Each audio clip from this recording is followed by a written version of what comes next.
चला तर मग थेट मुद्द्यावर येऊया. आजच्या या विशेष आढाव्यात आपण इंडियन ऑइल कॉर्पोरेशन म्हणजेच आयओसीच्या मे 2026 मधील कमाईचे उत्प्रेरक आणि बाजारातील सद्यस्थिती अगदी बारकाईने समजून घेणार आहोत. सध्या बाजारात नेमकं काय चाललंय आणि कंपनीच्या आगामी निकालांवर सर्वांची नजर का खिळली आहे याचं हे एक सविस्तर विश्लेषण आहे. आता हा आकडा जरा लक्ष देऊन बघा. 18.7%. 15 मे पर्यंतच्या आकडेवारीनुसार या चालू वर्षात स्टॉक्समध्ये एवढी मोठी घसरण झाली आहे. इंडियन ऑइलसारख्या दिग्गज ब्लूचिप कंपनीसाठी हा काही साधा आकडा नाही. बाजारात सध्या जी अस्वस्थता आणि सावधगिरी आहे ना, त्याचं हे अगदी स्पष्ट चित्र आहे. एवढ्या मोठ्या पडझडीमागची कारणं समजून घेणं म्हणूनच खूप रंजक ठरणार आहे. या मंदीच्या परिस्थितीचा थोडा तांत्रिक विचार करूया.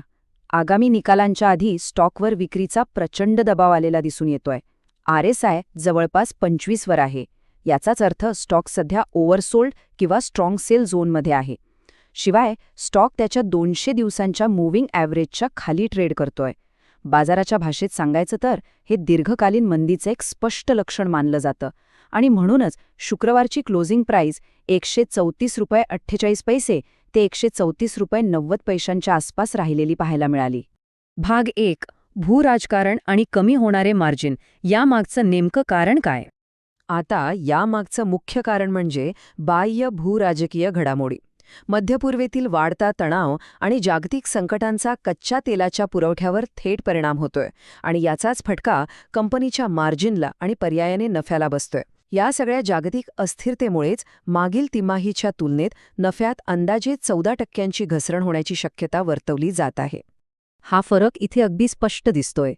तिसऱ्या तिमाहीचा प्रत्यक्ष नफा 12,125 कोटींच्या वर होता, पण चौथ्या तिमाहीचा अंदाजित नफा बघा, तो थेट 4,500 ते 7,200 कोटींच्या दरम्यान घसरण्याची शक्यता आहे. प्रत्यक्ष आणि अंदाजित नफ्यातली ही मोठी तफावत परिस्थितीचं गांभीर्य दाखवून देते. हा ग्राफ थेट खाली येणं हे कंपनीच्या तात्काळ आर्थिक स्थितीसमोरील एक मोठं आव्हान आहे. भाग 2. चौथ्या तिमाहीचे निकाल आणि लाभांश क्षमता. 18 मेचे उत्प्रेरक. इथं ग्रॉस रिफायनिंग मार्जिन किंवा GRM ही संकल्पना समजून घेणं खूप महत्त्वाचं आहे. कच्च्या तेलाची किंमत आणि रिफाइंड उत्पादनांमधून मिळणारं उत्पन्न यातला हा फरक असतो. थोडक्यात कंपनी एका बॅरलवर किती कमवते ते यातून समजतं. दिलासादायक बाब म्हणजे हा GRM $12.22 वरून $16 ते $19 प्रति बॅरलपर्यंत वाढण्याची अपेक्षा आहे. नफ्यात होणाऱ्या संभाव्य घसरणीला ही वाढ एक मजबूत आधार देण्याचं काम नक्कीच करेल. आता या दोन अंदाजांची तुलना करा. एका बाजूला महसूल बघा, तो 2.10 लाख कोटी ते 2.40 लाख कोटी रुपयांच्या अवाढ्य घरात जाण्याची शक्यता आहे. पण दुसऱ्या बाजूला निव्वळ नफा मात्र 4,500 ते 7,200 कोटी रुपयांपर्यंतच मर्यादित राहू शकतो.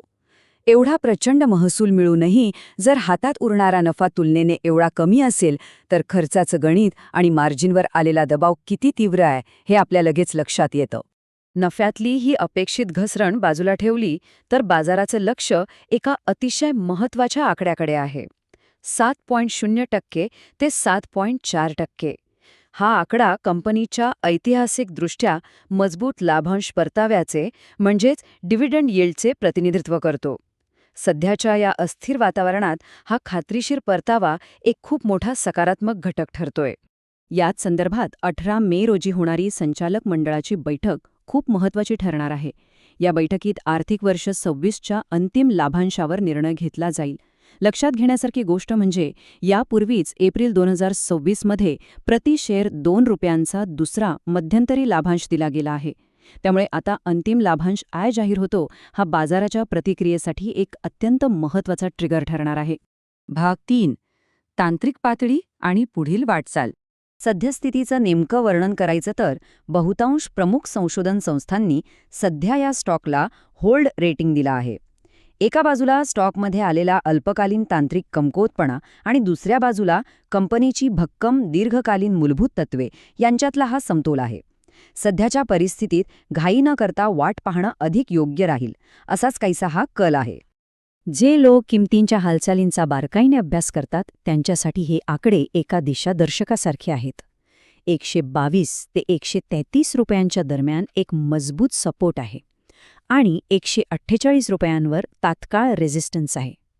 जर आपण 12 महिन्यांचे टार्गेटचा विचार केला तर ते ₹160 ते ₹175 घरात असल्याचं तज्ज्ञांचं मत आहे. हे आकडे पुढील वाटचालीसाठी अत्यंत कळीचे ठरणार आहेत. आणि म्हणूनच शेवटी एक अतिशय महत्त्वाचा प्रश्न उरतो.